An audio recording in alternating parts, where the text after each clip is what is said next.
సాలూరు లైంగిక వేధింపుల కేసులో బాధితురాలు సంచలన ఆరోపణలు చేశారు. మంత్రికి అనుకూలంగా పోలీసులు విచారణ చేస్తున్నారన్న అనుమానం కలుగుతుందన్నారు. శుక్రవారం మధ్యాహ్నం మెడికల్ టెస్టులకని పిలిచినా శనివారం వరకు పోలీసుల ఆధీనంలోనే తనను ఉంచారని ఆరోపించారు. కనీసం తన పిల్లలతో కూడా మాట్లాడే అవకాశం ఇవ్వలేదన్నారు బాధితురాలు.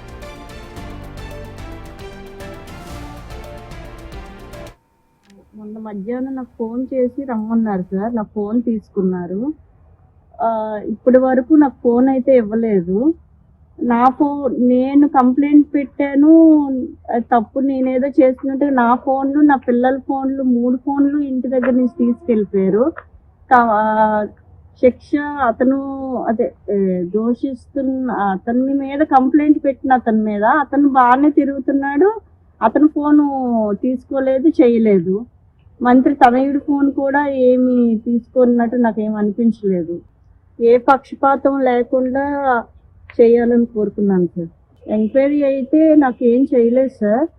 ఈ ఫోన్ తీసుకున్నారు, వీళ్ళ సతీష్ గురించి అడిగారు, సెక్సువల్గా ఎక్కడెక్కడ ఎలా జరిగిందని చెప్తే నేను చెప్పడం జరిగింది. చాలా పెయిన్ అయితే అనుభవించానని చెప్పాను.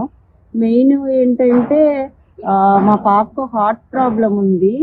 ఇంట్లో కూడా ఒక్క ఫోన్ ఉంచకుండా, ఏ కమ్యూనికేషన్ లేకుండా మొన్న మధ్యాహ్నం నన్ను తీసుకొచ్చారు. నేను ఈవినింగ్ విడిచిపెట్టారు. అక్కడ గవర్నమెంట్ హాస్పిటల్లో మొన్న నైట్ అంతా ఉంచారు. నా పిల్లలు 3 పిల్లలు ఏం తిన్నారో ఏం లేకుండా కూడా ఫోన్ కూడా అసలు ఏ కమ్యూనికేషన్ లేకుండా ఎవరు నన్ను కలవనివ్వలేదు, ఇచ్చేయలేదు. ఏ ఎంక్వైరీ చేయలేనట్టు కనిపిస్తుంది సార్ నాకైతే. ఎందుకంటే సతీష్ అనే వ్యక్తి హ్యాపీగా బయట తిరుగుతూ ఇచ్చేస్తున్నారు. మంత్రి తనయుడి గురించి అయితే ఇప్పటి వరకు నాకు అసలు ఎలాంటి ఇన్ఫర్మేషన్ అయితే పోలీసులు అయితే నాకేం చెప్పలేదు.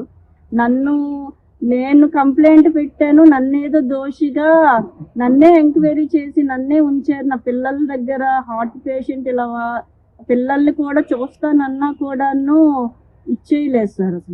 అసలు లేదు సార్. నా ఫోన్లు, నా పిల్లల ఫోన్లే తీసుకున్నారు. పిల్లలది కూడా ఏదో తప్పు చేసినట్టుగా తీసుకున్నారు, కానీ ఇప్పటి వరకు ఫోన్ అయితే ఇవ్వలేదు. వాళ్ళు ఫోన్ తీసుకున్నారో లేదో కూడా నాకేం చెప్పలేదు సార్. మొన్న మధ్యాహ్నం